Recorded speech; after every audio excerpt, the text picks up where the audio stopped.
You're listening to The Gary Harris Show on Tide 100.9 in Tuscaloosa.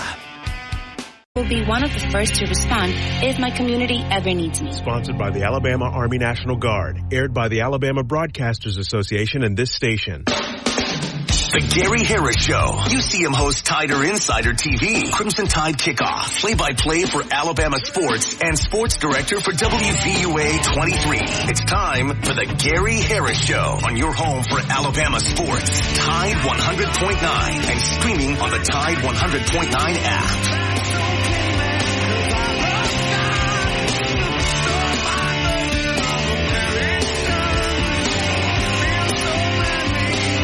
Good morning, everybody, and welcome into the Gary Harris Show for this Tuesday, October 1st, 2024. That's right. We are in the final quarter of 2024. That doesn't even seem possible.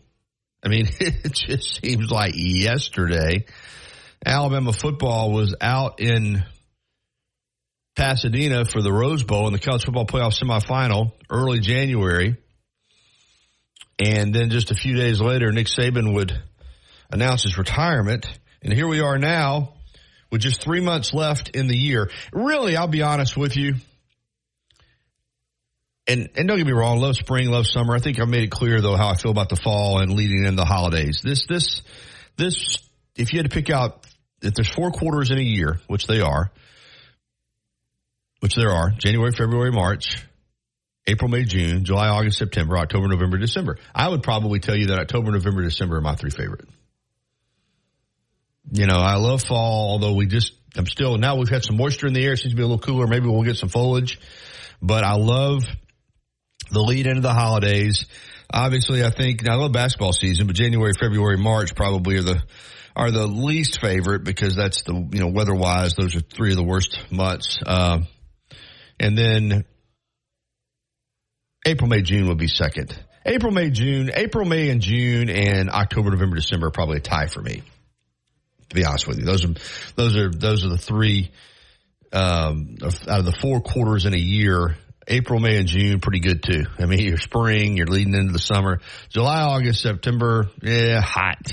Of course, you get football cranking back up, but October, November, December are pretty cool months. A lot of buzz and a lot of energy, vibrancy with holidays coming up. You get Halloween, Thanksgiving, Christmas, all back to back to back. All right, we're going to talk about some sports, though, today. Here, I'm Gary Harris. I've got Chase Brumfeld right there on the other side of the glass, manning the controls, taking your phone calls on the Pinnacle Park at North River Hotline. This is the Gary Harris Show. We're with you the next couple of hours talking sports and more. This hour, the Gary Harris Show being brought to you, as always, by Alabama Credit Union, member-owned and not-for-profit. It really is just a better way of banking. I encourage you to find out more. Go to alabamacu.com, your trusted partner for financial success. Embrace financial well-being with Alabama Credit Union. Alabama Credit Union loans for real life. Some rules and restrictions do apply. See if you're eligible for membership. Then join today and feel good about your money.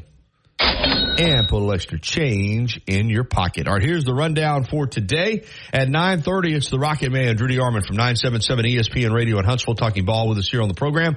And we'll get into Alabama football, Alabama basketball, and more. Then at 10:15, we have got Kayla Anderson from Ramon, Kayla, and Will, 104.5 in Nashville. Emmy-winning sports anchor for the Tennessee Titans Report. And that's coming up at 10:15 this morning. Your phone calls are welcome on the Pinnacle Park at North River Hotline at 205-342-9904, 205-342-9904. And we'd love to hear from you. Also, Hugh Freeze had his press conference yesterday. We're not going to play the whole thing, but his opening monologue was more like a political speech than I didn't know if I was listening to a politician or a football coach, as he went on the stump and basically asked Auburn fans for patience and went on a long, lengthy explanation as to why, even though they're 2-3 and they went 6-7 last year, not to worry, that it's going to happen, and maybe it will, but it's still just kind of unusual for a football coach to do that. And also, of course, blame Brian Harsin again. And Brian Harsin had a nice little comeback on Twitter last night after Freeze basically said you know how bad it was when we got here and what we inherited. And Harsin tweeted out last night. Let me find it. He always has those little cups of coffee and with his hands out, and it said, it's the will, not the skill. Cheers to the winners. # blame version. Obviously a comeback at Hugh Freeze yesterday. So that's a little subplot between those two coaches. All right, let's hit on a few news and notes before we get to some phone calls. Braves do get into the National League playoffs. They have to play a doubleheader against the Mets yesterday in Atlanta. Simple as this. Win and you're in. They split the doubleheader. Both teams are in. If one sweeps the other, then that team is in. And, of course, the Arizona Diamondbacks would have got that final spot. Braves lost a instant classic in game 1, 8-7. It was crazy. Blew a 3-0 lead, gave up 6 in the 8th, came back to lead 7-6 after they got 4 runs in the bottom of the 8th. And then a Lindor 2-run homer beat them in the top of the 9th. But the Braves came back and won the second game 3-0.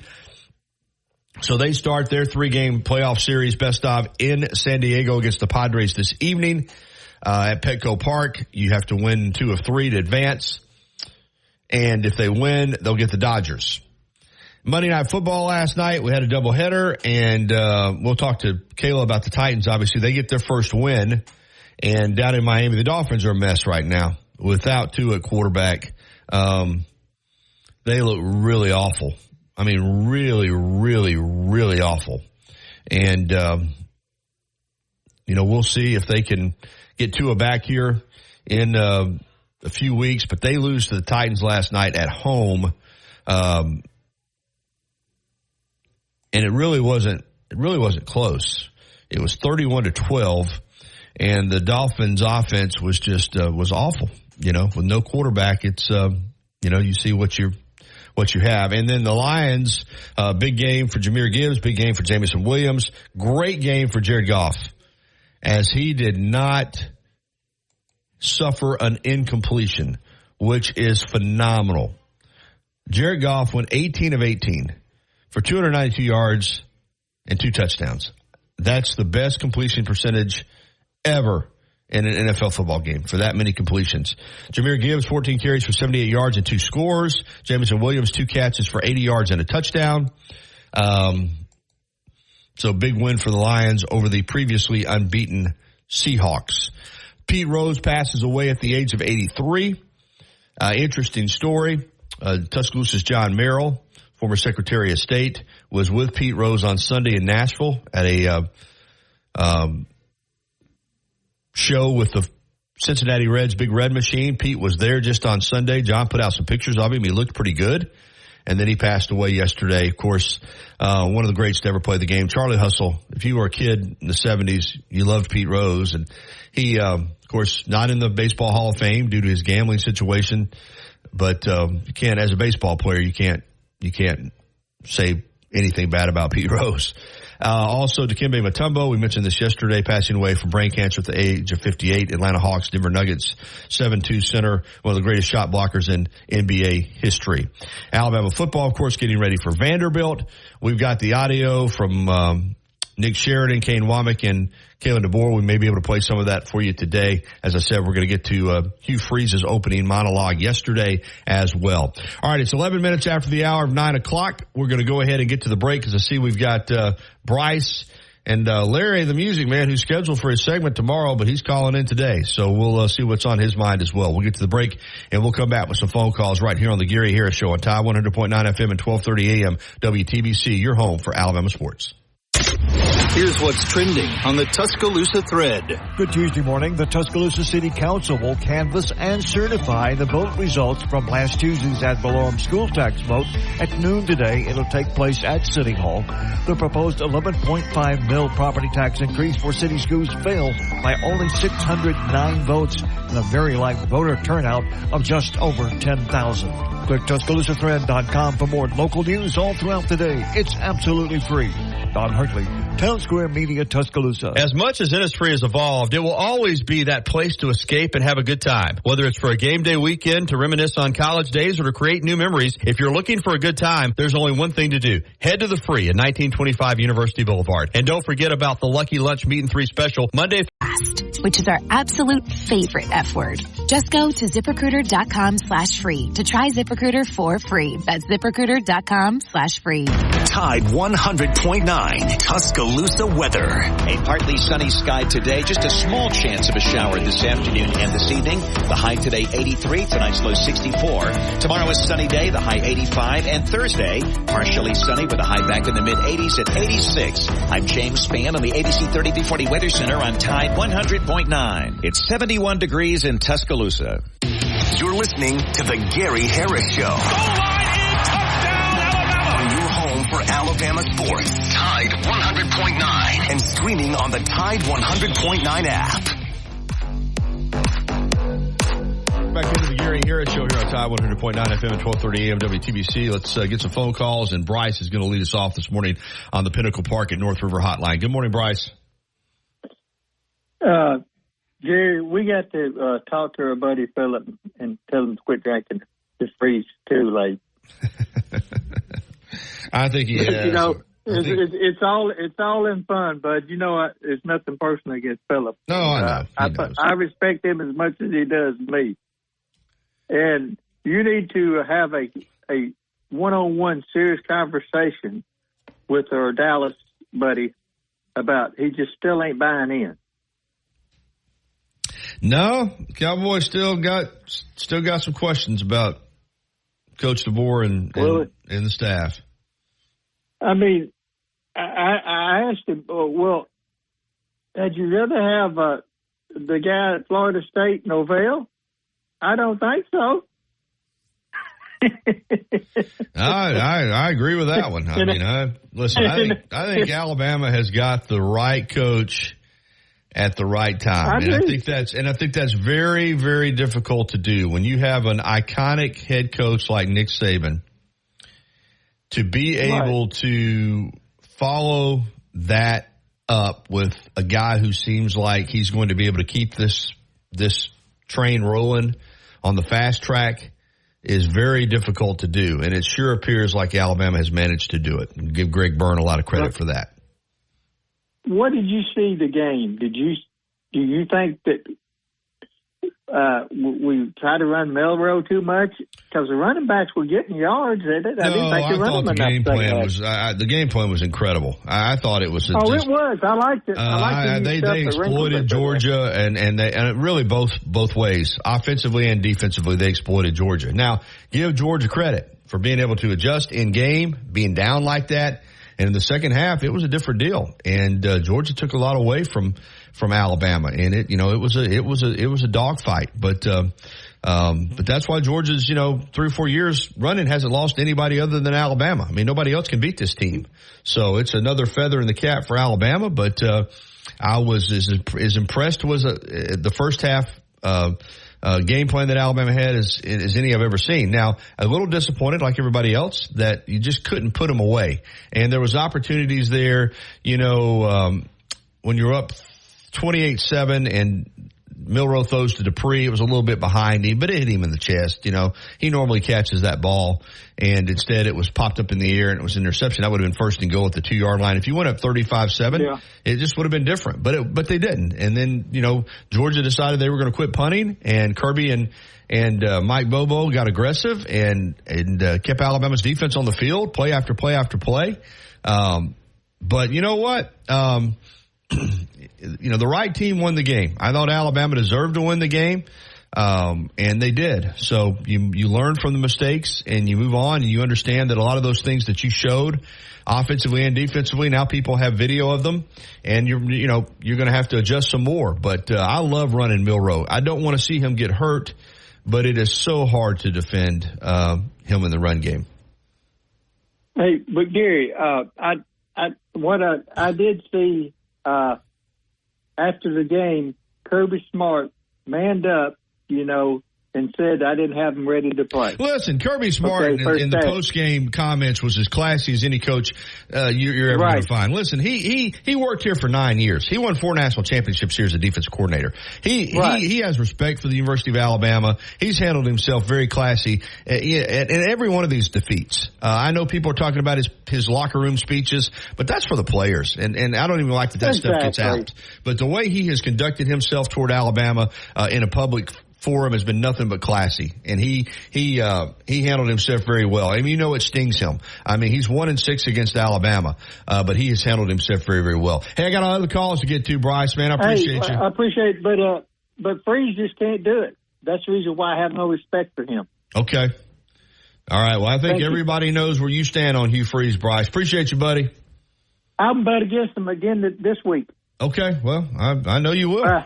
You've been right. You've been right. You've been calling it. Thank you, my friend. All right. Let's get to Larry the Music Man, who's scheduled for his segment tomorrow, but checking in today. What's up, Larry? Good morning, Gary. I wanted to call in and kind of tell you what has been going on since last Thursday night. I have a place down in South Georgia. It was my grandma's place. I have all my hunting stuff and camping, and we do stuff. We come down here and stay because that's where I was raised. And I saw that storm coming in and started watching it. I said, we got to go. We got to go down there and check this, keep our eye on the house. Right. And lo and behold, Thursday night, of course, you know about South Georgia's devastated. We come out with no trees on the house. I've been sleeping in a tent till last night. We just got power. And I'm cleaning out freezers. Today I'm losing all my fish and deer meat. But, Lord. Anyway, I'm not whining. I just wanted to tell you these people over here need a little thought from my Alabama brothers. I did the bright thing. We charged the phones. We had no phone service till Saturday afternoon. Mercy. I charged the phone in the vehicle. And got to listen to the game on the app, so that was my salvation. Yes, sir. I didn't like the way it started going after the half, but anyway, I didn't want to call tomorrow and get strung out on that. I wanted to all be music for that. These people over here are worse off than I am. Some people can't even get out of their carports. Well, I'm glad you called, and it's a reminder to all of us. Yeah, you're right. That it's so easy when you're in your own little vacuum and you're enjoying a ball game, but there's people in the southeast that have been devastated all the way through from, like you said, North Florida through Georgia, all the way up into the Carolinas and up even into the mountain areas, which surprised me. Because North Carolina and GABA pretty much got canceled. We were disappointed. I said, look, this is life. We're going to have to learn how to live without power. Now, I had water, so we could take cold showers, but we had an 8-man camping tent, real nice one. We had battery-powered fans. Anyway, that was what went down with me. That's why I never got in touch with you about GABA, because GABA was pretty much. Well, I knew that. I knew what they were dealing with over the weather there. I figured that was what had happened, so I didn't want to bother you. But I appreciate the update. We still are good for our segment tomorrow, though, right? No, I'm ready, man. Okay. We got power, and I'm staying down here. We cleaned the yard up, got the roof clean, no damage. I got big pine trees up in Grandma's yard, and none of them fell, thank God, because a lot of people around here still got pine trees. They can't even get out of their carports with their vehicles. So, right. But we got power, and we're going to rock and roll tomorrow, brother. All right, buddy. Good to hear from you, Larry. You too. Bye-bye. Thank you. Talk tomorrow. All right. Next up here on the Pinnacle Park at North River Hotline, 205-342-9904 is Ground Chuck. Good morning, Ground Chuck. Hey, Gary, I may have just missed this. If I have, maybe you can go over it again, but I hadn't got my Gary the Greek report for week 4. I just wondered how Gary did. I'll give it to you. I got didn't do well. I went 2-4, and probably should have been 3-3 because woulda, coulda, and shoulda. Auburn, much as we might not want to hear it, should have covered, but they didn't. Yeah, I had Alabama +1 that covered. I had Auburn as a pick'em that lost. I had Ole Miss for some reason -16 that lost. I had Arkansas +5.5 that hit, so I was 2-2. But I went another one that I'm scratching my head on. I took Texas -37.5. And I took South Alabama +21. So I went 2-4 on the week in the SEC. Okay, well, the other thing I wanted to ask you, I may have missed this also. The one thing I hadn't heard Coach DeBoer say after the game that Nick Saban was always real quick to say after a home game is praising the fans and the atmosphere and all, but I hadn't heard that. Have you? Yeah, I don't know that he went on just a whole deal about it, but I know, I could tell being at the press conference, listening to him. I can't remember anything specifically that he said, but that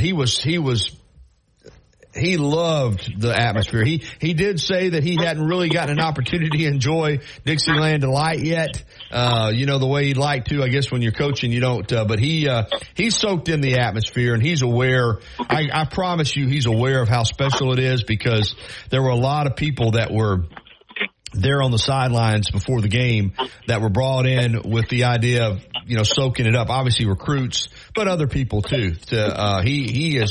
He knows what he's got to sell here at Alabama, and the atmosphere is a big part of it, the special atmosphere. And in fact, I was telling Barry Sanderson today when we were switching over from his show to my show, we were talking about Alabama and the excitement from Saturday night.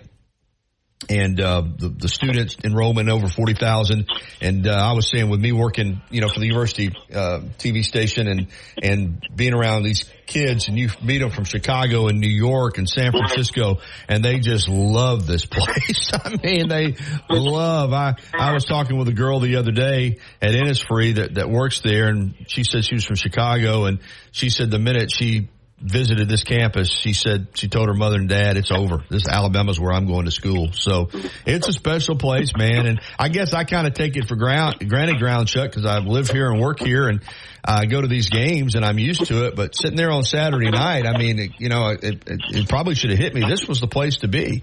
Out of all the places in the country that you could be on this past Saturday night, Tuscaloosa, Alabama was at the top of the list, man. It really was for that game, and former President Trump and other celebrities, and one of the best football games I've ever seen. I mean, I was blessed to be there, and be able to cover it. So it's you're right. But I know Coach DeBoer absolutely understands that this atmosphere is something special. Well, just to go along with what you said, we had a guest staying with us that came from New York because he's got a son that's a sophomore here. And when he left, he said he's going to try to get back for the Auburn game. He loved it all the way from New York. Yeah, man. I tell you, the people, I think what it is with these students that come that visit in, let's say again from Chicago or New York or Boston or Seattle or Kansas City or Dallas, Houston, wherever it may be, but particularly more so than Dallas and Houston, the Midwest, the Northeast, the West Coast, is you have this thought process of what college is like. And I think when these kids get here and they see the campus, they see the trees, they see the greenery, they see that football stadium, they see some of these buildings and the architecture and the feeling of coming from these huge cities, and all of a sudden you're in this, nice sized town, but Tuscaloosa still has that small town feel, and this beautiful, incredible campus is the hub of everything in Tuscaloosa. I think they just fall in love with it. I think they just say to their parents, this is what college is supposed to be. You see the big fraternity houses, the big sorority houses. It's just, I just think they get, feeling of, I want to experience college the way I've always seen it on TV, and in the Southeastern Conference, and these campuses are that. And Alabama is at the top of the list. And the football atmosphere Saturday night was, and I've seen a lot of big games there, no doubt about it. I've been just about every one, over the last, 20 years. And, that Saturday night was as good as it gets, man. All right, well, enjoy the show, Gary, and keep up the good work. Thank you, Ground Chuck. Always good to hear from you. Alabama beats Georgia 41-34. The Crimson Tide 4-0 on the season. All right, we're going to get to the break. Drew DeArmond is actually texted me. He was at his radio station doing his show, and one of the local TV stations came by to do a segment. And so he said they're still recording. He'll text me when he's done. So what we'll do is we'll just go on with our show.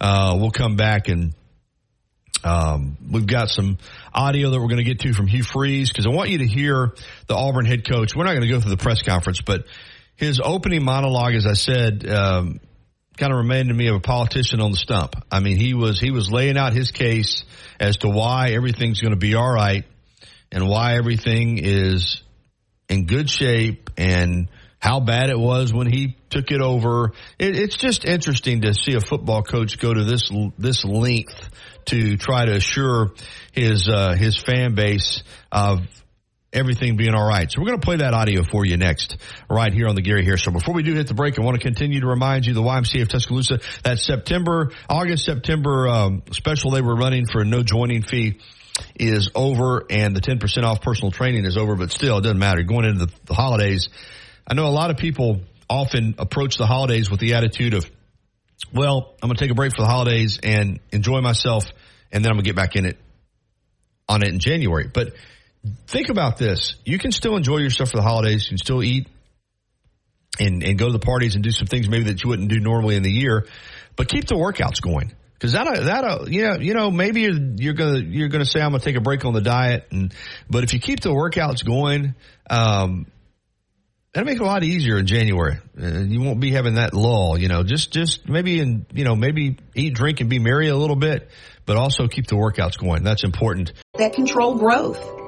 They also perform an important function by controlling blood pressure and minerals like calcium and potassium to keep the entire body healthy. Life doesn't wait for when your finances are in perfect order. It just happens. But no matter what surprises come your way, Alabama Credit Union will be here to help make it affordable with great personal loans, mortgages, and auto loans. They offer an easy application process and fast decisions so you can stay focused on feeling good about whatever life brings your way. Alabama Credit Union will be here to help make it affordable with great personal loans, mortgages, and auto loans. Alabama Credit Union, loans for real life. Visit alabamacu.com to learn more. Some rules and restrictions apply. See if you're eligible for membership, then join today and feel good about your money.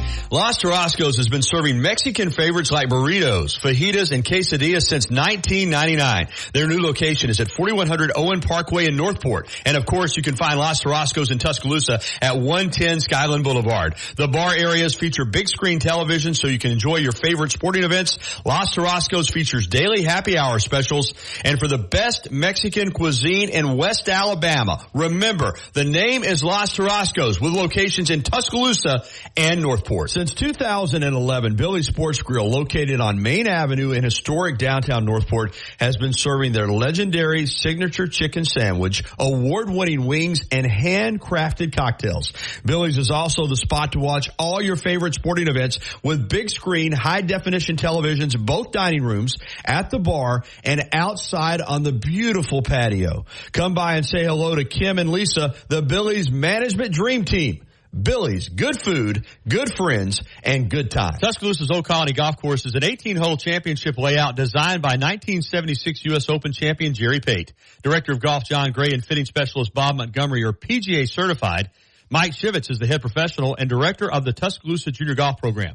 Call today to secure a tee time at the Tuscaloosa Championship Golf Course. Everyone can play. 205-562-3201. Old Colony is operated by Para. Follow Tide 100.9 on Facebook today to watch our live shows, read the great articles, and interact with Bama fans today.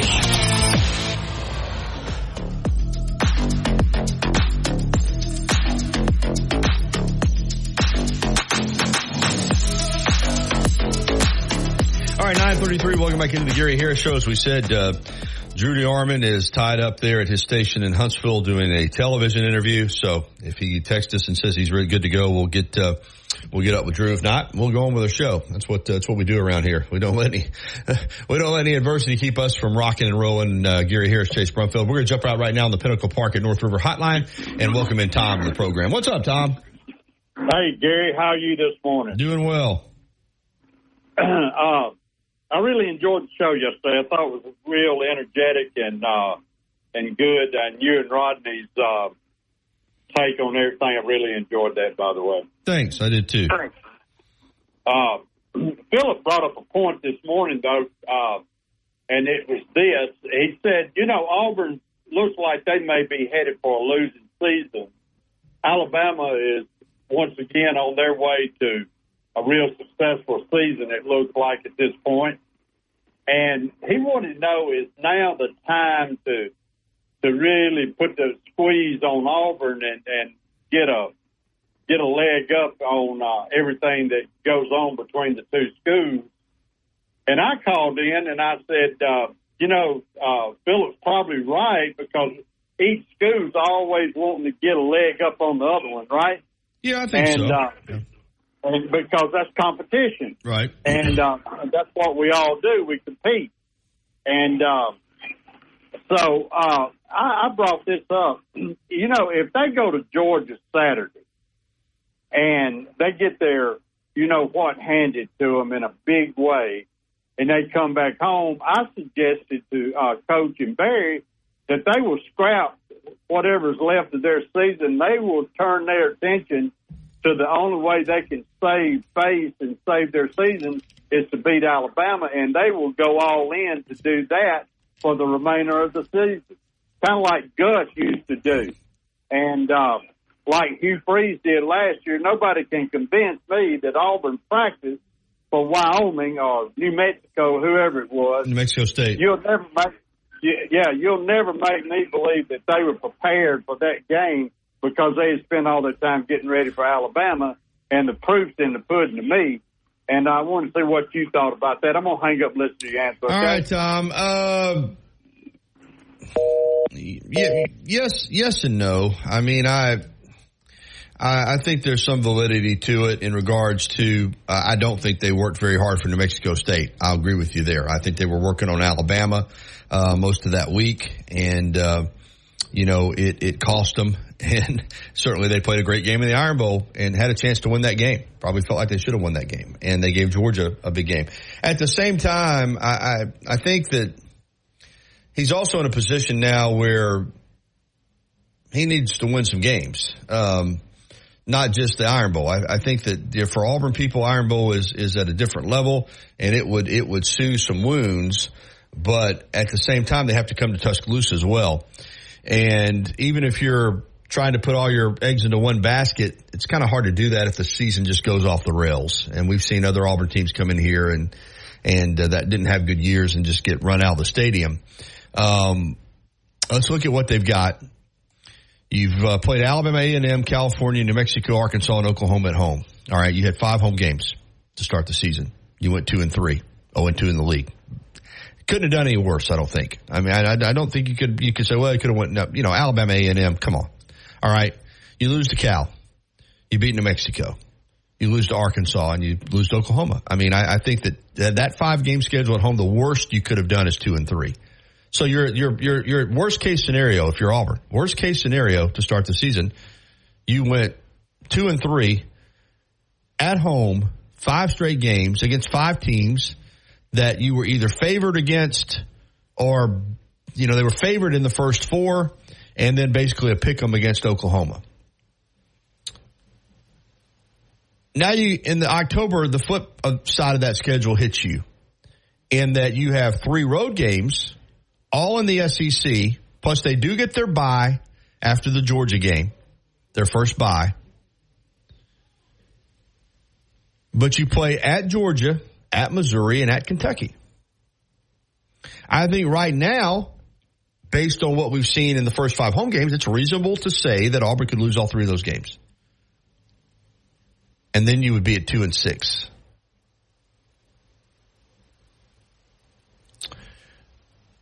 Let's say that happens. Worst case scenario. You lose at Georgia, you lose at Missouri, you lose at Kentucky, you're 2-6.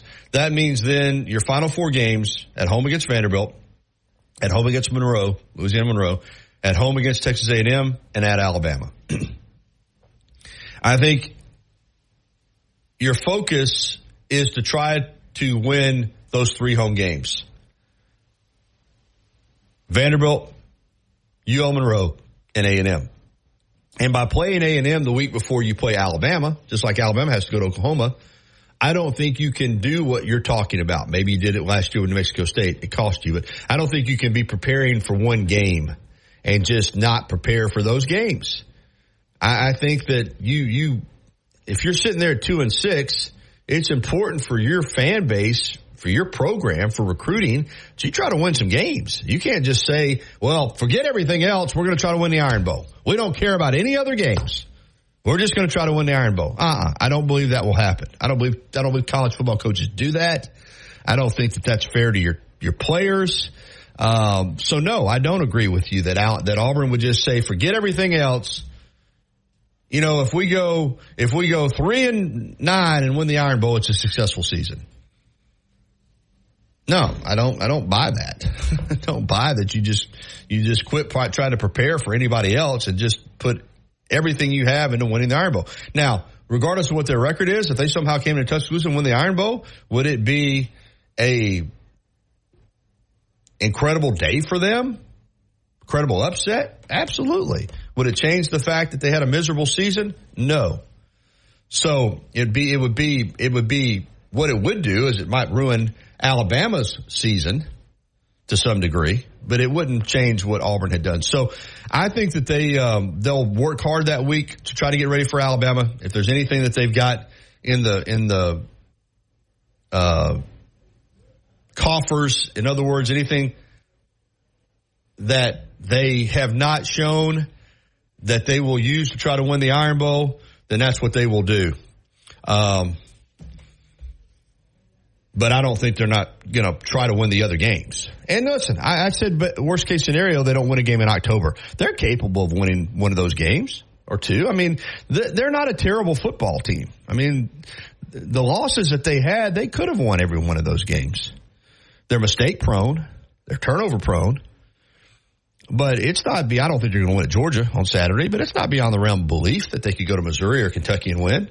I mean, Vanderbilt could have won at Missouri very easily. So I agree with you, Tom, in that I know that Auburn people understand what winning the Iron Bowl does for them. And it's a special game for them, and it you know, they've lost 4 of them in a row. But I don't think they're going to just say forget the season to win the Iron Bowl. I don't think they'll do that, even if it goes south. Like I said, worst case scenario, they're 2-6 coming out of October. I don't think they're going to say, well, we're going to start working for Alabama. I think they feel like with 3 home games, they could win those games. And if they got to 5-6 somehow, then they could come to Tuscaloosa with an idea. If you win the Iron Bowl, you're bowl eligible. And that might give them even a little more incentive. So, yeah, it would be the biggest win of Hugh Freeze's tenure, but I don't think they're going to say this season's all about just winning the Iron Bowl. There's still a lot of football left for them and for every team out there. All right, let's jump back out on the Pinnacle Park in North River Highland. Bryce, you checking in again? What's going on, man? Well, 2 things. Who we play next, Gary? They're at Vanderbilt Saturday. Okay, we need to take one game at a time. I just think it's waste conversation for even bringing Auburn up right now until we play them. I mean, and today's a special day for me. Today's my birthday, but I got my present Saturday night, Gary. Well, happy birthday, Bryce. But we weren't really talking about Alabama. We were talking about Auburn. Tom called in to talk about Auburn's season. That's what I'm talking about. Why are we talking about Auburn? I mean, we need to take one game at a time. We got a lot of football to play before we think about Auburn. Well, again, I think you're missing the point. I think the point Tom was making is what will Auburn do if their season goes south?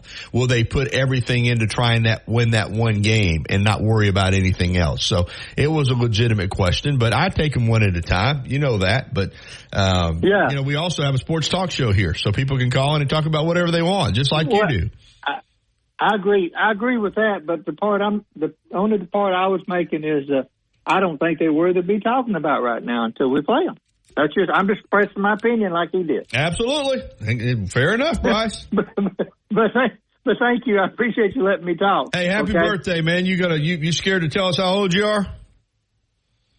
I'm 4 years older than you. All right, got you, my friend. So you can add that up, right? I got it. Yeah. Happy 64th birthday, brother.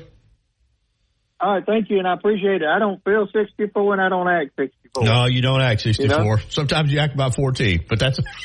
Oh, wow. Well, I'm teasing you, Bryce. Happy birthday, buddy.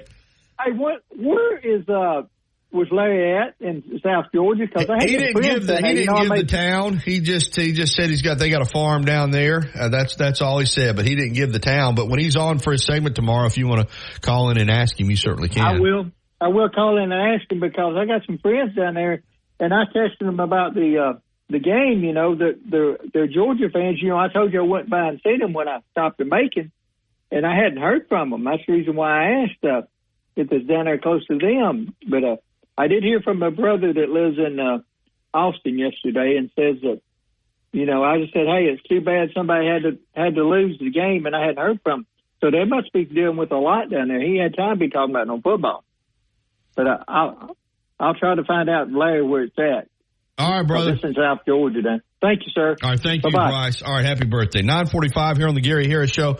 We're going to move on without D. Armand right now. That's my plan because I guess he got tied up. Regardless of the fact he had a radio obligation, I guess he decided to go ahead and do a television interview, but that's okay. When we come back on the other side, phone lines are open on the Pinnacle Park and North River hotline at 205-342-9904. And I do want to play that Hugh Freeze audio from yesterday because, again, we're not going to play the whole press conference, but I want you to listen to the opening monologue and you decide for yourself. I mean, was he coaching a football team or is he running for office? But he certainly was making his case as to why he needs to be the Auburn football coach and that everything's going to be okay. We'll have that for you coming up next right here on the Gary Harris Show on Tide 100.9 FM, 1230 AM WTBC, your home for Alabama sports. Weekday mornings at 6 a.m. The Martin Houston Show. Join us for the Martin Houston Show with Martin and Xavier, powered by Box Eye Care. It's a wild card Would You Rather Wednesday for Vanderbilt week. We'll open up the phone lines at 205-342-9904. It's the Empowerment Strategy Solutions hotline. We'd love to have you in on the conversation as we continue to review this Georgia win, but also turn our attention to the Vanderbilt Commodores and the #1 Alabama Crimson Tide football team. Those conversations and more right here on your home.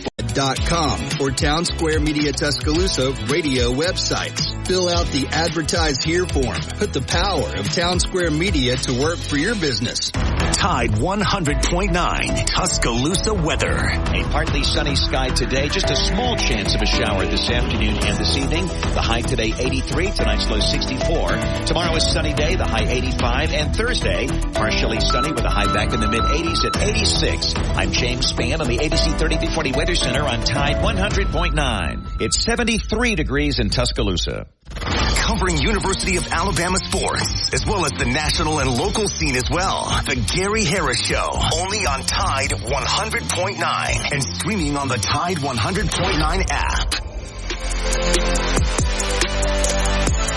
All right, it's 9:49. We'll go back into the Gary Harris Show here on Tide 100.9 FM and 1230 AM WTBC, your home for Alabama sports. And Hugh Freeze yesterday held his weekly press conference, and listen, they were 6-7 last year. They're 2-3 this year. I mean, he was brought in to win. All I heard all summer from my Auburn friends and from media covering that program is that they were going to be much improved. And look out for Auburn. They were a dark horse contender for the playoff and for the SEC championship game, and they're going to make a major step. 5 straight home games to open the season. I think most Auburn people expected them to be 5-0, and it hasn't happened. They're 2-3. So anyway, he met with the media yesterday, and before taking questions, he just laid it out as to why everything is going to be okay. Here's what he had to say on Monday. Good morning. Let me start by saying that, Saturday hurt our kids, our staff, and I'm sure it hurt our incredible fans who have been just to have 5 straight home games to open the season have been just marvelous. They've been, and our students and band, cheerleaders, just they've been incredible, and I'm sure they were hurt just like our kids felt gutted, and staff and everybody a part of it. So we're judged on results, and it's my responsibility to bring results to this program that restore its glory, and that builds, not only restores the glory of the Auburn football team on the field, but also I firmly believe that part of my job is to build up Auburn men, and that is one thing that I do believe and see occurring even through the hardships that we're going through, and it's something that we take very seriously, and when you talk to them, I feel like we're accomplishing good things there. Now obviously we want to add to not only building up men first, but returning the glory to Auburn football. We're working tirelessly to do both. Truthfully, it's why I teach truth lessons on Monday and Thursday about life, the lessons we can learn from the game of football for that. Our fan base has done their part, which makes not being 5-0 very hard to swallow when we certainly had our chances to do that. My ask is to stick with us through the growing pains and support our guys and efforts and our recruiting efforts because the results are going to come. We're not that far off, and hope the 25 recruiting class sees that and knows they have a chance to come in and immediately impact this program just like the 24 class is currently doing. But building does take time. I think you all are aware of what we inherited. Our AD has done a marvelous job of explaining that. And he did to me before I took the job with the previous recruiting classes not being what you need to compete at a high level, and 57 transfers out in the previous 3 years before my arrival. So building takes time, but our process, when complete, is going to make everyone very, very proud and to wear the orange and blue. It's making ground. The process is. I see it. The record doesn't reflect it. Even when playing, 12 freshmen and I think combination of the 49 guys that played Saturday, there was 24, if you count our kicker, 24 freshmen and sophomores that played the majority of the snaps, and I use that for my recruiting pitch. We'll play you early. So let's finish this 25 class up and give us some more depth that we need to compete in this great conference. We must continue to get better in every facet, and that's my job, including coaching situational football better, putting our players in the best possible situations for their abilities to provide them success. Doesn't really matter if I think something's a great call, great decision, if it doesn't match up with the capabilities of our young men, and I can't put them in those situations. And I told our players post-game that I couldn't be more proud of them, their effort, their preparation. They deserve to win that game, and they played their guts out, and can't fault a single play on that film on effort. And told our staff that honestly it's one of the better game plan that a staff has put together in my time. The offensive guys under Coach Nix and Kent and Jake and Ben and Marcus and obviously all the supporting staff. I thought the plan was excellent. I thought the plan on defense was excellent, and I was proud of both the players and the staffs. There was a really, really good plan. There are many positives to build from that game. If you look at 90% of the plays, there's a lot of really, really good things that I hope can carry over as we get ready for a top-ranked team in Georgia. We certainly can't let the hurt and the sting of losing a game that you feel like you should have won tarry too long, because we've got some very tough task facing us coming up with 2 top 10 teams on the road. Be our first October's a road challenge for us. We haven't experienced that yet, and again, as we mentioned earlier, we're playing about 50% of our guys are young guys, and they haven't experienced what we're getting ready to experience. So that's going to be a challenge for us, but one that we're looking forward to and be excited to do. Some great positives from Saturday. I mean, DeMarcus Riddick led us in tackles. True freshmen Simmons and Coleman combined for almost 150 yards receiving. Offense had 26 first downs, I believe, and almost 500 yards of offense. And defense held them to 290 yards and 2 for 11 on third downs, which is a huge improvement from the previous weeks on our third down work. And man, it's just it's frustrating to sit here and tell you all that and to know what the results are. That's the complicated thing of taking ownership of that and still pointing out the positives, whether it's that I mean, offensively, we're number 3 in the conference for fewest penalties. We're number 5 in the conference for passing. We're number 1 in the conference for explosive pass plays per completion. We're number 5 in total offense, or maybe that's 8 total offense, and 5 in yards per carry. I mean, there's a lot of positives that are not matching up with the results. There's some negatives too. We're 16th in the conference in time of possession. We're 16th in turnover margin, and that's the things that have really, really cost us. We lost the 3 games we've lost by an average of 7.7 points, and in those games have had 11 turnovers, and so there's a lot of positives to build upon. And extremely proud of the effort that our kids and staff gave to prepare for a really good football team in Oklahoma, particularly defensively. They're one of the best. And all right, we're going to go and cut out of that because we got to hit to the top of the hour break. But I thought we'd get it all in. But when I said he went on a little monologue there, I didn't realize how much was left in that, Chase. Jeez. All right. Well, I wanted you to hear his stump speech, and we got most of it in. All right, it's going to wrap it up for hour number 1. It's been brought to you by Alabama Credit Union. Hour number 2 coming up. We got Kayla Anderson with the Titans report coming up at 10:15. I see Ellis is on hold. We'll have some more phone calls.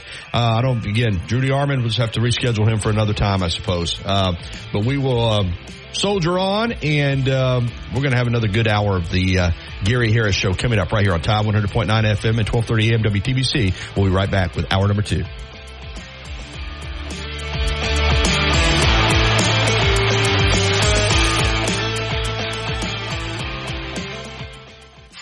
WTBC Tuscaloosa and W265CG Tuscaloosa, a Town Square media station. Tide 100.9 and streaming on the Tide 100.9 app.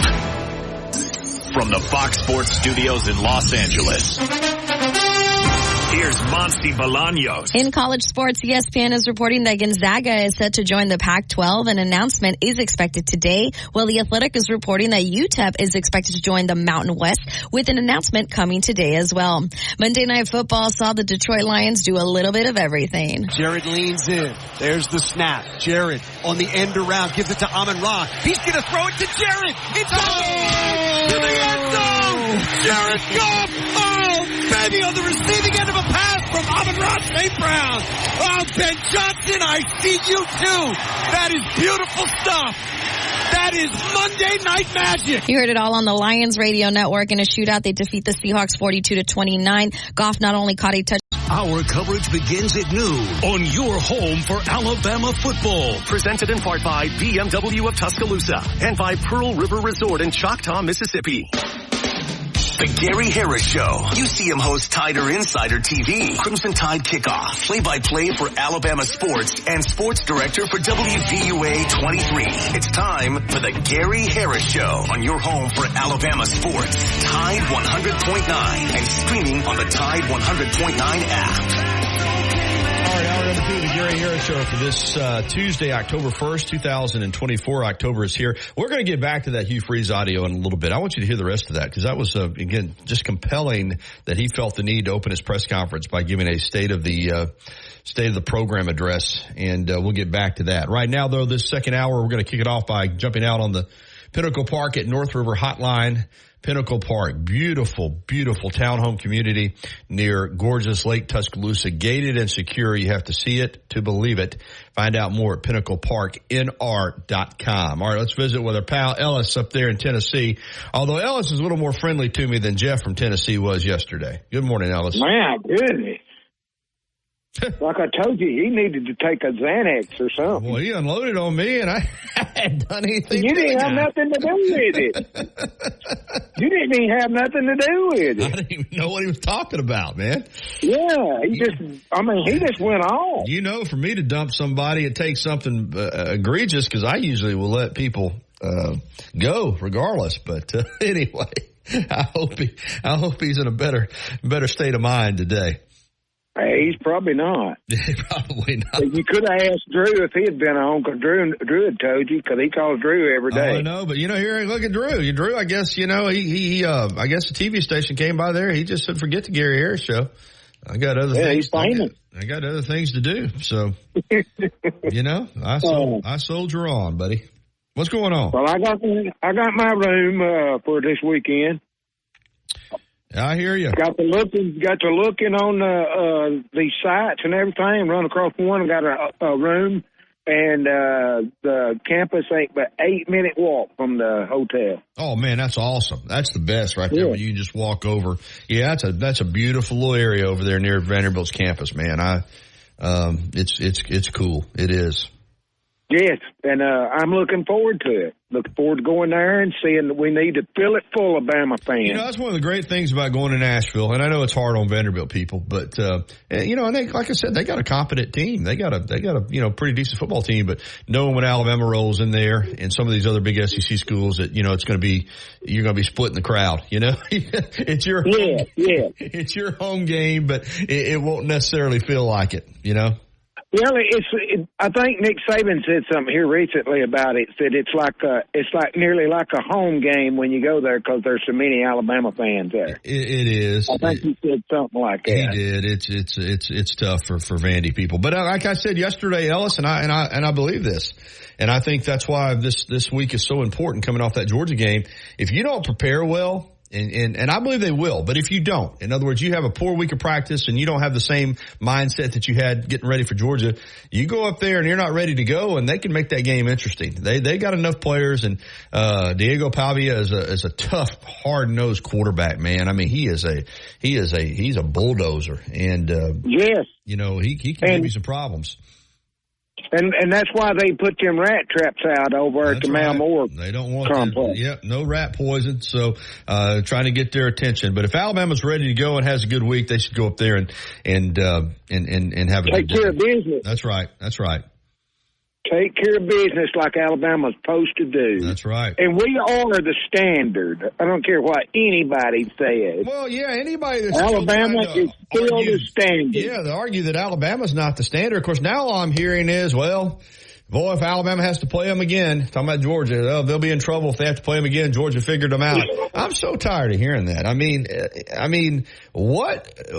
Maybe, everybody keeps talking about the Alabama dynasty's dead, and I think Georgia's a great football team, but I'll apply the same logic. Maybe the Georgia dynasty's dead. They didn't go to the playoff last year.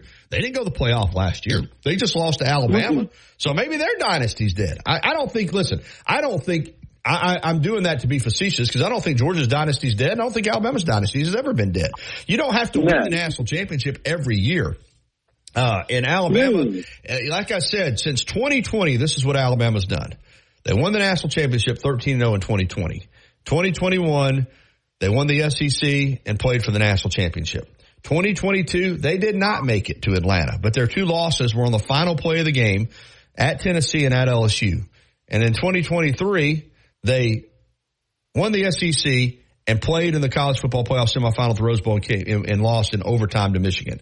And in 2024, so far, they're ranked number 1. So I don't know. That sounds like a pretty good program to me. That sounds like a program that's been in the mix pretty much every year, So that's what I think. Yeah, these people have said the dynasty's dead and Alabama's not the same. I mean, I don't know that I can even comment on that. I mean, anyway, but listen, I still have a ton of respect for Georgia. The way they came back in that game, I give them a lot of credit, and I don't think they're going anywhere. But this narrative that they're ahead of Alabama, I'm just not buying it. Man. At some point, you need to beat Alabama. I know they beat them that one time, but and I know now that when they made that comeback, like I said, I was reading a lot of their reporters yesterday talking about, well, they hope they see Georgia hopes they see Alabama again. Well, maybe they will, but I mean, Alabama seems to be able to find a way every time they play them to get out on the right end of the score. So we'll see. The script today, and Digger needs to tone it down about saying that the Texas Longhorns are the standard. But What the world? I'm like everybody else. What's their trophy case look like? Yeah, they win championship in golf and swimming and all that, but it's all about football, you know. Yeah. I don't understand that, but we need to take care of business. Keep our eyes focused ahead. That's right. Don't get complacent. The next task is Vanderbilt, and you can't get ahead of yourself, and you can't look back and enjoy what you've done in the past. And you can't look ahead to what's in the future. You got to be focused on the game this week, and that's at Vanderbilt. Hey, great call, Ellis. Yeah. Appreciate you, man. All right, roll tide. Thank you, buddy. All right, let's keep it rolling. Let's go out to Dallas, Texas, and check in with the Cowboy. What's up, Cowboy? Drew just he giving you business a little bit again this morning, saying you just won't buy in on the. Drew. Bryce. I'm sorry. I got Drew on my mind because Drew stiffed me for my segment, so Drew's on my mind. Man, no, Bryce said that you just can't. He can't get you to buy in on the DeBoer train. Yeah, well, let me explain something here. Bryce is the kind of guy. I mean, he's a good guy, but he never walked foot in an academic building in Alabama. And his life depends on Alabama football. Mine does not. Okay? My life will go on without Alabama football. I can follow other teams and other kind of stuff. Hey Chase, do I need to steal something from a very popular talk show host and have a collar feud here with Bryce and Cowboy? Do we need to get Cowboy and I need to get Bryce on with you so y'all can straighten this out? Do I need to follow the lead? I like Bryce. I know you do. I tell him all the time, man, just, life goes on. But I will say this. I was impressed with the way DeBoer got after that official Saturday night. Boy, that won a lot of points with me. He lit him up, didn't he? That was a tremendously bad call, and the guy should have threw a flag on him if he had any guts, but he knew he blew the call. Yeah, he did. He knew he blew it. I mean, he's right in front of him. And I heard talking about Digger. Digger's all right, but Digger was talking about the SEC officials, and I noticed this morning early on the playback on the SEC network, they had Ken Williamson, that guy that jobbed us down there with Gus Malzahn for that 1 second to kick the field goal. Yeah, give him the extra play. Yeah. And then 2 weeks later, he calls that playoff game against Ohio State and Clemson when Ohio State complained about his calls all night. That guy, he has all kind of wild calls. And but I think Dicker's got a point. You got to get used to these SEC officials. No, listen. As I said before, Digger and I have kind of come full circle, and we got off on the wrong foot because when he first started calling in, he was pretty abrasive. But I also thought I'll be honest with you, Cowboy. What happened was we had an intern here at the station at that time, who sounded a lot like Digger when he would talk. And this kid was always kind of trying to get under my skin anyway. And so when Digger first called in you remember me saying, I thought he was a plant. I thought this was one of our interns calling me, trying to get under my skin. So it already put me in a bad state of mind. But no, Digger and I have come. He's fine. He's, listen, he loves his Longhorns. But now that they're in the SEC, he's part of the SEC family. And he's right now. SEC officiating. He's 100% right on that. I mean, listen, every time you go in a game in this conference, you got to factor in officiating, man. I mean, listen, that's real. Probably I used to do in any league, but it seems like maybe it's the high priority of the games, but it seems like there's more calls in these SEC games that have a factor in the outcome than any other league that I watch. Yeah. I noticed we got some new officials in the league this year, different than last year. And I'm going to text you what my real question is about the SEC officials because I don't want to say it on the air. Yeah, don't. If it's too negative, I don't want to go there. No, it's not. It's not that. It's just it's something kind of interesting that I'm trying to get an answer to because I haven't noticed it all year, and I'm trying to figure it out what happened.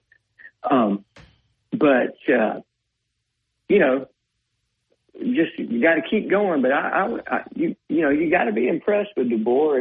I guess I'm like a no, absolutely, man. I tell you, there are not many people could have followed this up, dude. I'm telling you right now. I mean, as I said, I think Byrne hit a home run. There's just a handful of coaches who could even take this on, and I think that's what a lot of the fan bases were counting on, was just somebody coming in here and being overwhelmed. And he's not overwhelmed. I don't know if Alabama's going to win the national championship or not, but I think this guy knows what he's doing. I can tell you that. Hey, Cowboy, I got Caleb coming up in the next segment, and Digger has called in, so we'll check in with him.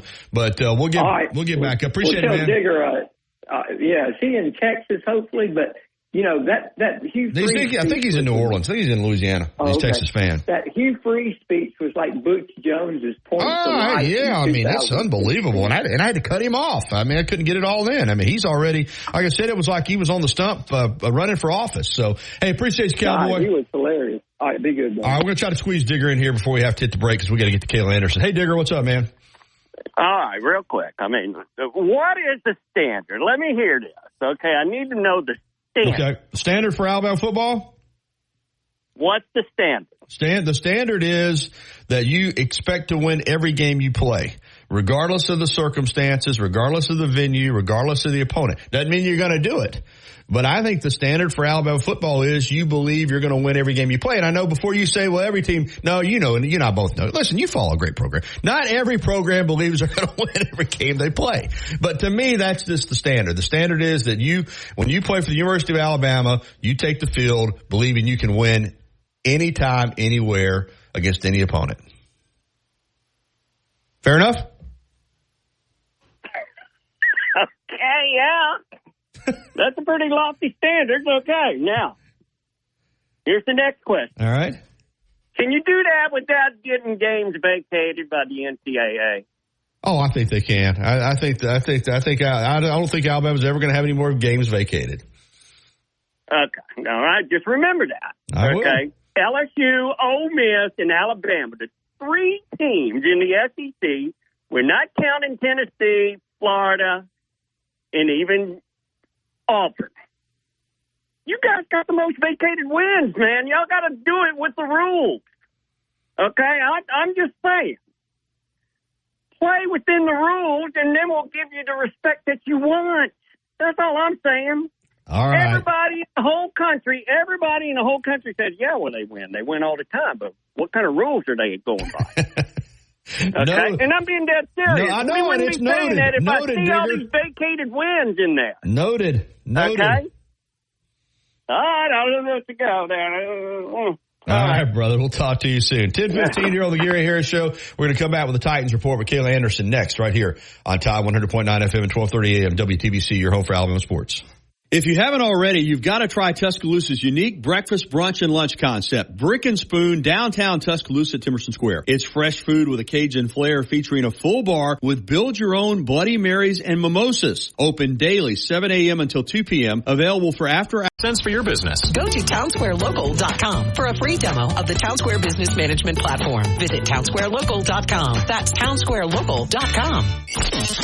Find Tide on Twitter @Tide109 to keep up with show announcements, guests, and our reporters in the field.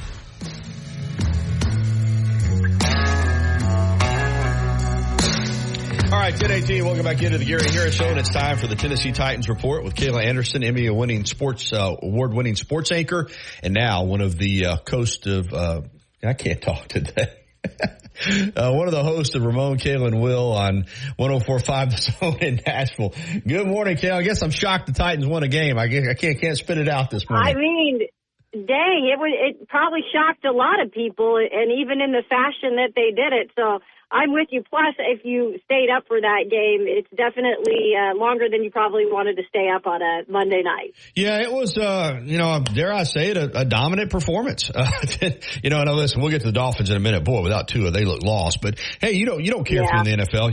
Titans needed to win desperately. They should not have been 0-3 to begin with, but they went on the road. If you'd have looked at this game back in August on paper and you said, well, that's probably going to be a loss for Tennessee, and they win at 31-12. So, give us the takeaways.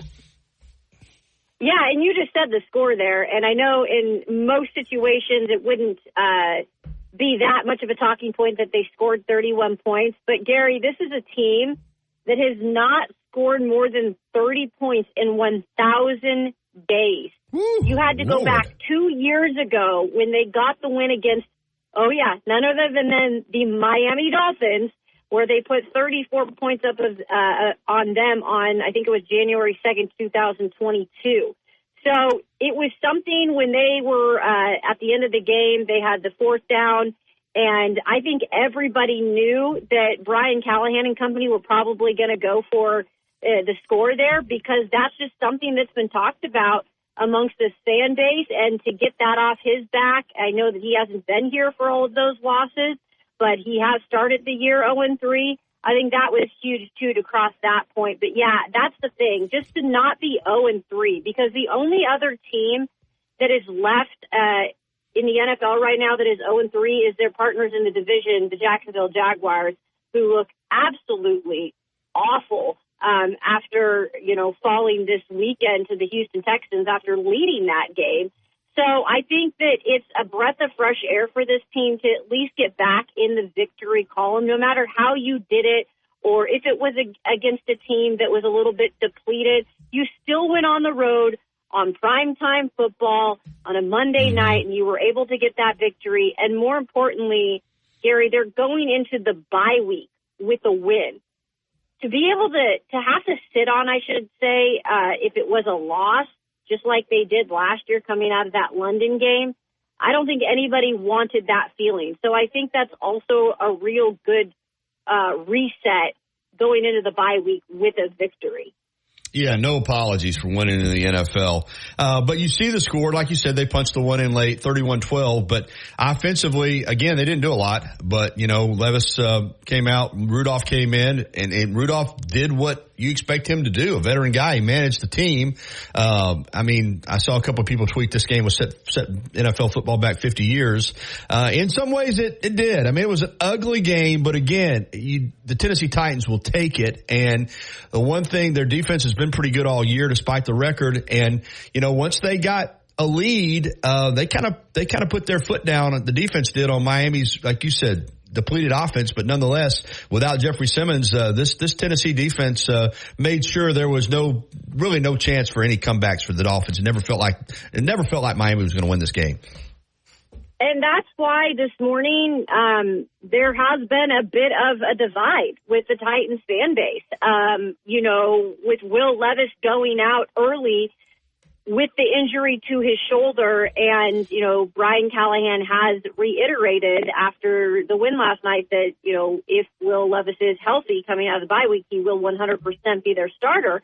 However, Titans fans aren't convinced that he should be the starter. And I'm kind of starting, to kind of be divided as well, just covering this team for the sheer fact that, again, when Will Levis took them on that drive, as they, started this game, you're on this drive, and then here comes the Will Levis that we've all seen, and he's throwing it's a predetermined read by him. The same thing that happened in the game prior with the Green Bay Packers when Jair Alexander jumped the route.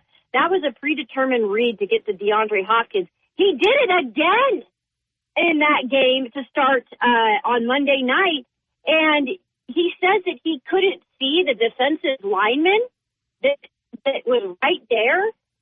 Those are things that you start to worry about.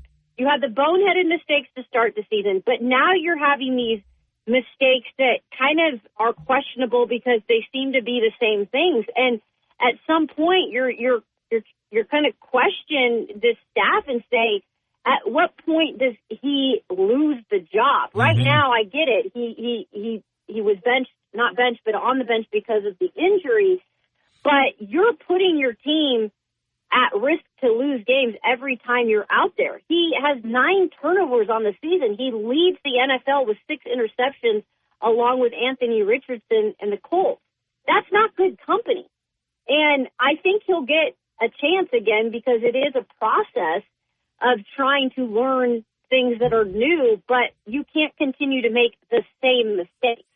Different mistakes are fine, Gary. Same mistakes, to me, are an issue. So I think that's the biggest question this team has moving forward is how long is the leash with Will Levis? Yeah, I don't think there's any doubt about it. I'm with you. He threw that pick, and I'm thinking the same thing you're thinking. I mean, this guy just isn't improving. And I'm not talking about just in terms of we know the physical skills are there, but the mental aspect of the game, it just doesn't seem to register with him, Kayla. And I get it. They've invested in him. They feel like he's got the talent. He's got the measurables.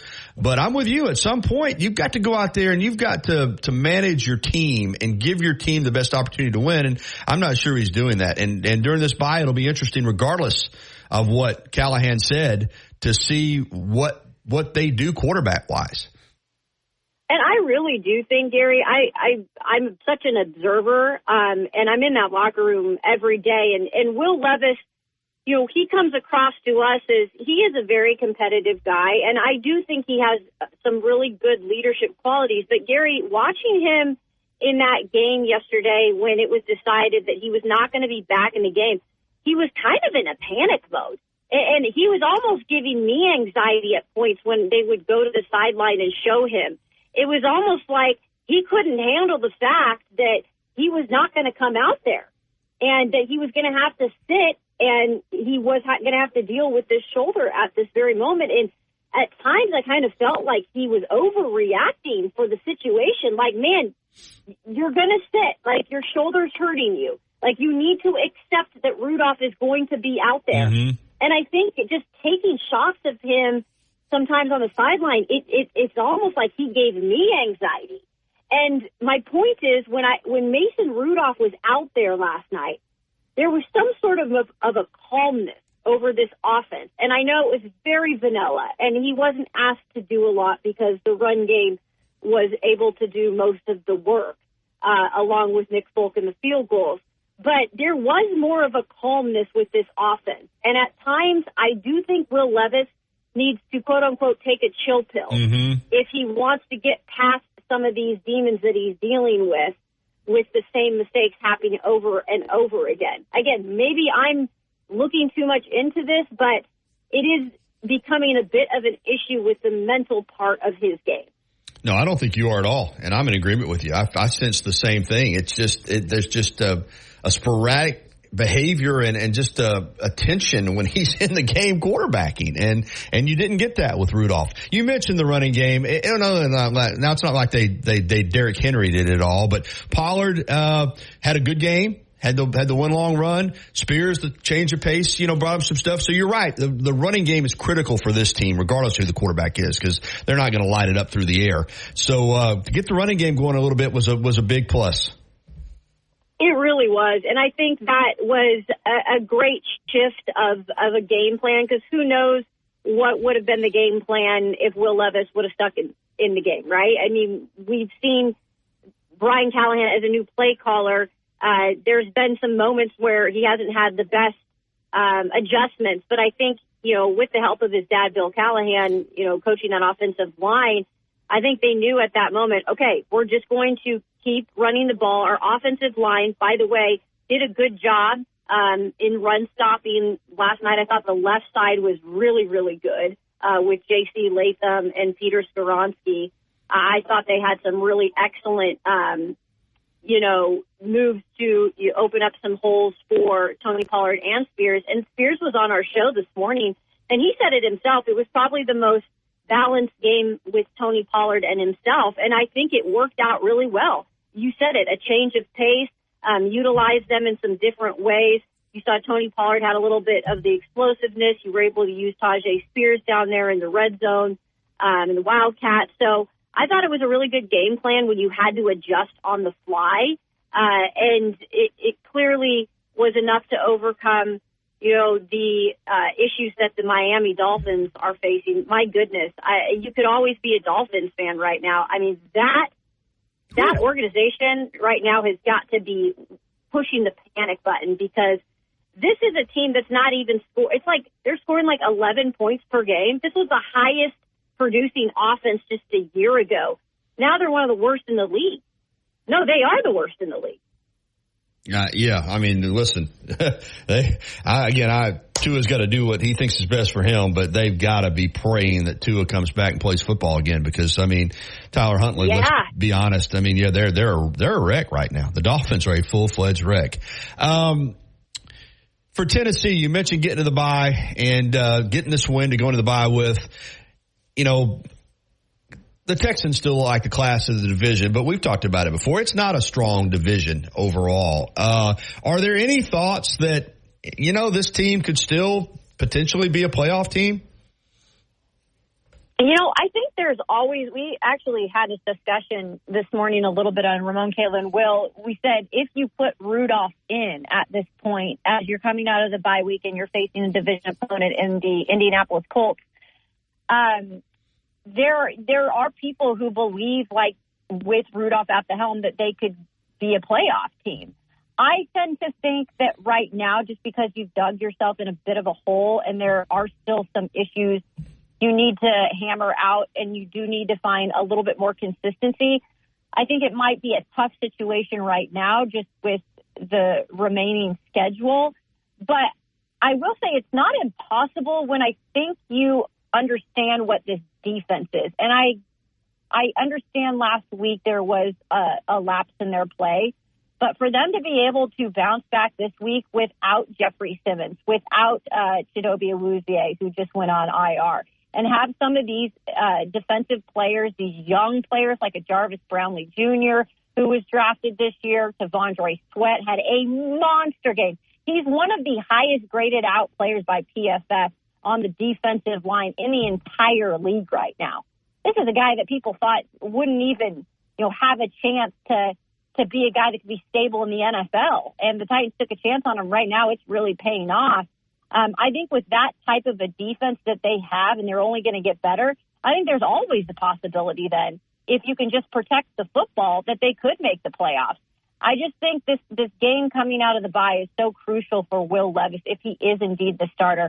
If I see the same turnover or same similar type of situations with Will Levis moving forward, I at some point I'm going with Rudolph. I'm sorry. I want to win games when it's all said and done if I'm the Titans.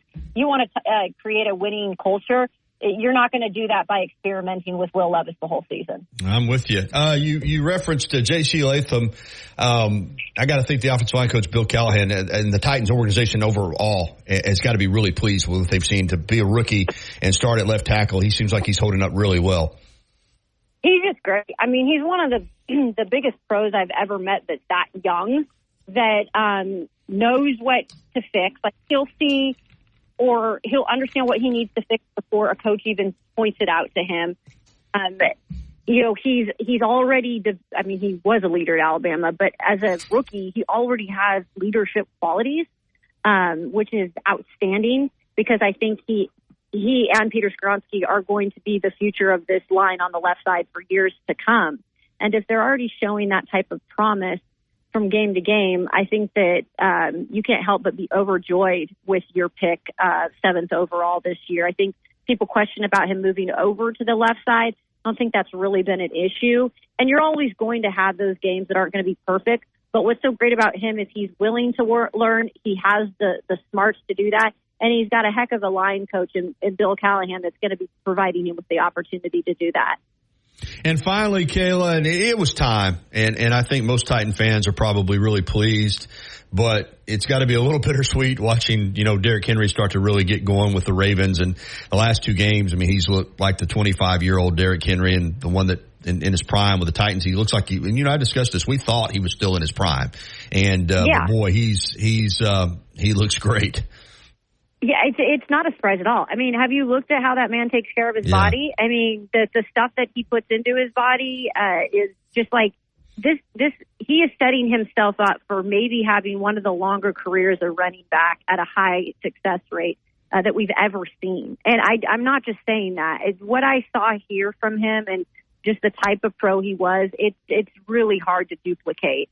And maybe a couple players, Tom Brady up there in terms of being a quarterback, but he's protected, right? This is running back. You're going full force. You're running people over. You're stiff-arming guys. And we saw that, the first play for the Ravens is we saw him break out for that 80-plus run, and it was like, oh, there's Derrick Henry again. There's the Derrick Henry we all know and love. And that's the thing. I mean, he's doing it too. And I mentioned this before on your show. That offensive line isn't like great. Like, it might be okay, but he's still being able to do these types of things with the Ravens right now that I think nobody's super shocked if you've really watched Derrick Henry. But again, it was the right time. It was the right situation for Derrick to go to Baltimore and have a better opportunity to maybe win now. And it was a better opportunity for the Titans to just say, hey, we're kind of changing the way we're doing things. And right now, it's working out for the Titans fine with Pollard and Spears. Yeah, it is. It's one of those that it just worked out well. Well, Kayla, thank you so much, as always, for the update. And let everybody know where they can track your great radio coverage and also your social media. Yeah, you can find me on Twitter /X at Kayla Anderson TV. Always updating all the fine folks about things on there. And then you can download our podcast wherever you find your podcast at Ramon, Kayla, and Will. Thank you. Thanks, Gary. Thanks, y'all. All right, 10:35 here on the Gary Harris Show, and we're rocking along. Hey, I've talked about this before. I've already told you that it's probably a tie for me, my favorite time of the year, either October, November, December, or April, May, June. But right now we got the October, November, December. It's a great time to play golf. It really, really is. Weather's getting cooler. Days aren't too short yet, and I mean, it's just an awesome time to play golf, and an awesome place to play is Tall Pines Golf Course in Tuscaloosa, a hidden gem in Tuscaloosa. The old Woodland Forest Country Club there in East Tuscaloosa is beautiful, open for public play Tuesday through Sunday. Call them to make a tee time, 205-556-1232, 205-556-1232. They also have memberships available. Experience this hidden gem in Tuscaloosa, Tall Pines Golf Course, 556-1232 for tee times. All right, we'll be back. We're wide open the rest of the way for phone calls, whatever you want to talk about. We've had some good caller. Before receiving 24 bill credits, and credits stop and balance on required finance agreement too. Bill credits end if you pay off the device early. See how you can save versus the other big guys at T-Mobile.com/switch. Apple Intelligence coming fall 2024.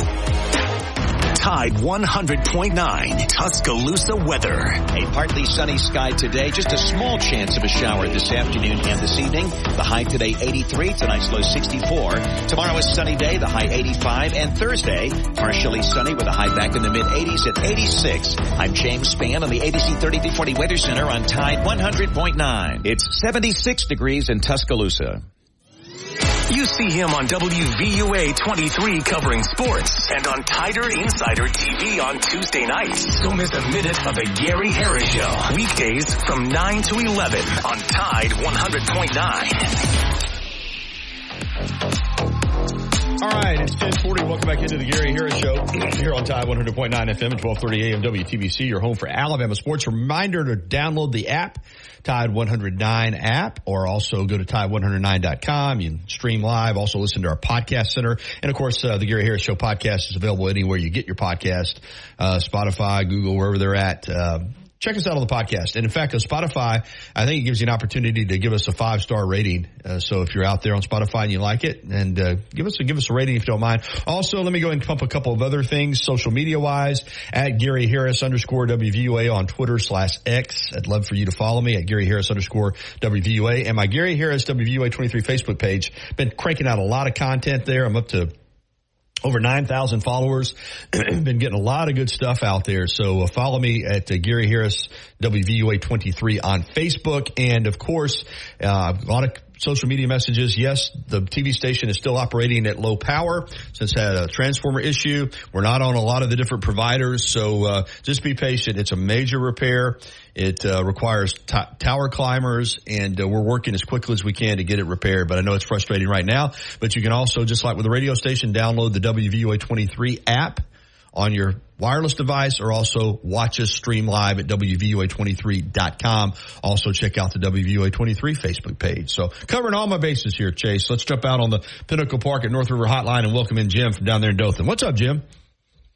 Hey, first of all, the last woman you just had on, I mean, when she was talking about Levis, I mean, she sounded like she needs to take a chill pill, telling him, I mean, I don't know, but she just sounded like personal almost. But anyway, on the game, when it was 4th and less yards for Bama, on about the 29-yard line with 3.5 minutes to go, as a Bama fan, I was hoping they were going to go for it because they wasn't stopping Georgia. And, the best way to play defense is not let the other team have the ball back. And even if Georgia would have scored, say they didn't get it, and Georgia scored, a 30-yard drive, it was leaving Alabama enough time to drive and get a field goal with all they, But, so anyway, I was just, I was thinking they were going to go for it just because they couldn't stop Georgia. Right. On the next play, you couldn't predict it, but it took one play for them to score. Yeah. Georgia was rolling at that point. You're absolutely right. Yeah. And how many times have you seen Mahomes, a team, pump the ball to Mahomes with 2 minutes or a minute and a half left in the game, less than a touchdown lead, and Mahomes drives it and wins the game? I mean, I'm saying if I'm an NFL coach, right. if I got 4th and 10 on the 50-yard line on my own 40 or whatever, I'm going for it. I'm not going to give the ball back to him, Well, of course, if you don't make it, you give it back to him. But I know what you're saying. Hey, the bottom line though is in a game like that, when once Georgia got a rhythm, I see your point. Also, when they punted it, you're right, they scored in one play, but it probably worked out well that they did score so early, like you said. So Alabama had time, and then Alabama scored. Of course, you got a chance to make a play, you make it. But Alabama scored so early, that obviously Georgia got back down there. But thankfully, at that point, Xavier Brown makes the interception to clinch the game, but that was a wild one. And but boy, I was sure, I sure want to say this for Alabama. When you're up like that, you weren't expecting to be up 28-0 or 30-7 or anything like that, and then you lose that lead. It's easy to get down, but they came out there and they didn't fool around. They didn't say, well, we're going to try to run 11, 12 plays and run the clock down and kick a field goal to win the game. They said, we got our 2 best players on offense are probably Milroe and Ryan Williams. We're going to throw it up to Ryan Williams and see if he can make a play, Jim, and he did. Hey, about Georgia wanting to play Alabama again. If you was in elementary school and walking down the sidewalk to school, and every day someone would try to take your milk money away, and 49 times they couldn't do it, but 3 times the same kid could. So when you wake up the next morning on the 53rd day, are you going to hope it's that one kid that's whooped you 3 times and taking your money away from you that's going to be on the sidewalk, or one of the other 49 that couldn't do it? I'd rather be one of the other 49. I'll be honest with you.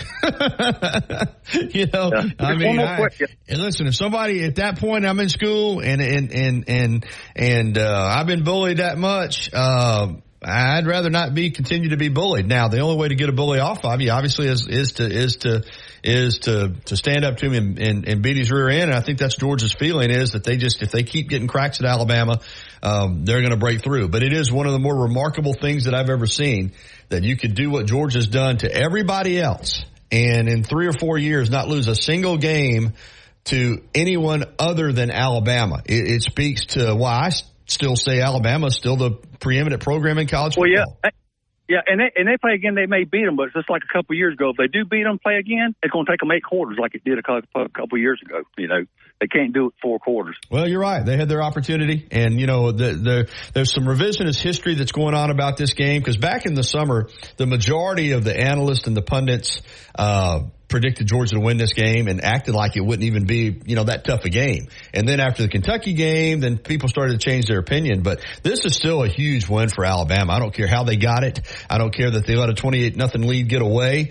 They won the game. And, they won it. It's all this stuff, Jim, that talking about, Hugh Freeze says we beat Arkansas. If we played them 9 more times, we beat them 9 out of 9 more times. Well, you got to beat them when you play them. And regardless of how it goes down, when you get your opportunity, you have, the few Iron Bowls that Alabama lost under Nick Saban to Auburn, other than 2010, I never thought Auburn had a better team than Alabama. Now that year, I could certainly make an argument that Auburn was better, even though Alabama could have won the game. But you know what? Auburn won a few of them. And you couldn't go back and say, it's easy to say, well, the best team didn't win, but it doesn't matter. You got one crack in the game to win the game. And to the victor goes the spoils. And I'm sorry, under Nick Saban, every time Alabama lost a game, just about, I didn't feel like, maybe other than 2010 Auburn, 2019 LSU, there were very few times, maybe 2018 Clemson, there were very few times that I felt like Alabama wasn't the best team, but they didn't win all those games. And, it doesn't matter if you don't win. What you think about your team? I know there's a lot of people coming out and saying, well, Georgia proved that they were the better team. No, they didn't. They lost. They lost. Yeah, well, and going back to the playoffs, the one thing, like I said, I've said last year, that like about 12 teams. Georgia and Alabama could play 3 times. Possibly. And that's possibly. It's possible. It's doubtful because I don't think Georgia's going to get to the SEC championship game. I really don't. But yeah, it's possible. You're right, and that would be twice, maybe 3 times would be a little too much for me. One more quick thing. I know DeBoer ain't going to admit it, but just say and just say Milroe won the Heisman. Just say he did. Okay. Mm-hmm.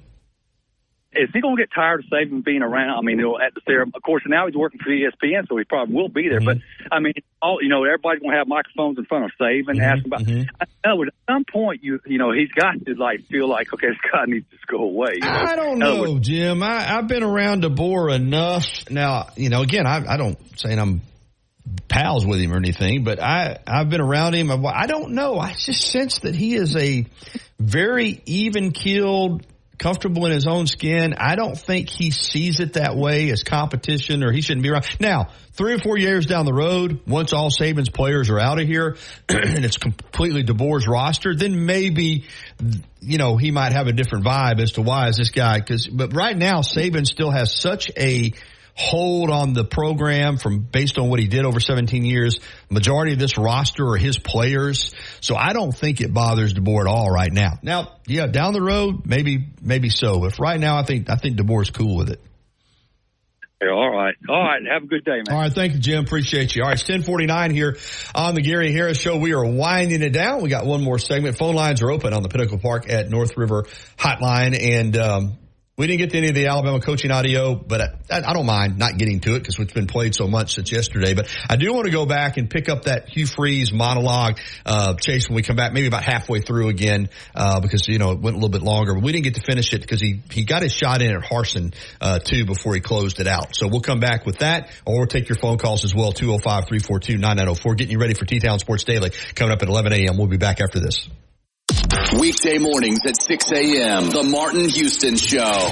Join us for the Martin Houston Show with Martin and Xavier, powered by Box Eye Care. It's a wild card Would You Rather Wednesday for Vanderbilt week. We'll open up the phone lines at 205-342-9904. It's Empowerment Strategy Solutions Hotline. We'd love to have you in on the conversation as we continue to review this Georgia win, but also turn our attention to the Vanderbilt Commodores and the #1 Alabama Crimson Tide football team. Those conversations and more right here on your home for When you call, you'll actually talk to me. 205-800-8000. I've got this. No representations made that the quality of legal services to be performed is greater than the quality of legal services performed by other lawyers. Tide 100.9 Tuscaloosa weather. A partly sunny sky today. Just a small chance of a shower this afternoon and this evening. The high today 83. Tonight's low 64. Tomorrow is sunny day. The high 85. And Thursday, partially sunny with a high back in the mid-80s at 86. I'm James Spann on the ABC 3340 Weather Center on Tide 100.9. It's 76 degrees in Tuscaloosa. Alabama Crimson Tide lives right here. Down to the pylon. Touchdown, Alabama. On Tide 100.9.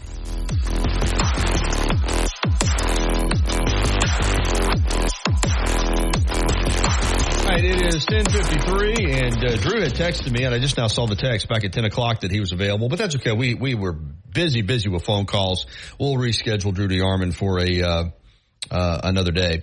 10:53 here on the Gary Harris Show. All right, we're going to pick back up we cut Hugh Freeze off a little bit because that monologue was so long, but Chase has got it queued back up to catch the rest of it, and finish out what he was saying yesterday as he kind of made his pitch to everybody as to why he's the right guy for Auburn as the head coach.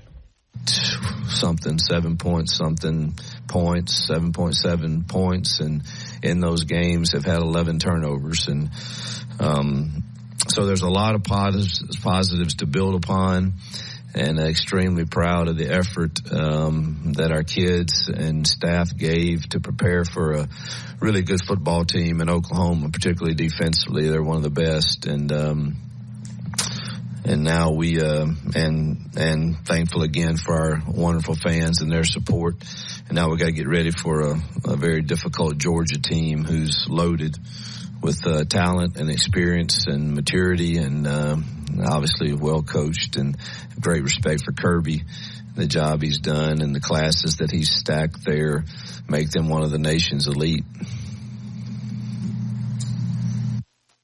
Okay, Chase, did you say you had the part where he kind of talked about, all right, we finished up Zoba's statement. Here's where he kind of got after Brian Harsin a little bit. Chase has got that part ready to go. Goal line situation. Had some mixed success in red zone and short yardage. Are you a little surprised or disappointed at that? You've done quite a few different things. Yeah, I'm really disappointed that we didn't score that touchdown, obviously. And truthfully, the first time we did it should have scored, and we had, again, I don't ever want to sound like I don't know, everybody seems to think when I tell you what really happened that I throw somebody under the bus. I'm not. But on the first one, we've lost B. Frazier to a broken foot, who's usually in that position, and we had to sub in for him somebody that's an old lineman that doesn't get all those looks a tight end gets, and they gave us a squirrely look, and he did not go to the right spot, and thus it ate up two of our pullers. And if we could have got those two pullers around, I think we walk in. But that's on us as coaches to when you lose somebody, it's next man up, and you got to get them ready. And we obviously didn't have one guy ready for that play, and so that's frustrating when you watch that. And the play, not the last one or not that one, the play before that. They had a really good call on, but if we totally understood, again, back to coaching, if we totally understood every single look, I think we walk in on that one too. But it's hard, man, to show because they're game planning too. And it's hard to show every single look, but when you look at the tape and you say the facts are, if we had covered this look, it is a really good call and it's going to score. And when you look back at the practice tape, we never showed them that particular look. Obviously we show them as many as we think we can, but so we've got to just continue to hopefully we get the right looks. All right, that's going to be it for today's show. But again, I think he kind of shows you the pressure that Hugh Freeze is under now. He is trying to make his case and state his case. And listen, there's a lot of football left. You don't really look at Auburn and think they're going to turn it around based on the fact that they're 2-3 after 5 straight home games against opposition that isn't going to be as strong as what they're going to face going on the road in October. But you never know. All right, that's going to do it for the show. I want to thank Kayla Anderson from Nashville for jumping on for the Titans Report. Coming up tomorrow, jam-packed show on Wednesday as always. And we'll have Matt Coulter, Larry the Music Man, and more coming up tomorrow. And also for the rest of the week, we'll have a jam-packed show. So thanks to Chase, and catch me on TV tonight with your local sports. If you can get us right now on WVUA 23, and also with Rodney Orr for Tider Insider TV at 6:30. We'll be coming back tomorrow morning with another show. Stay tuned for Teton Sports Daily. Have a great day.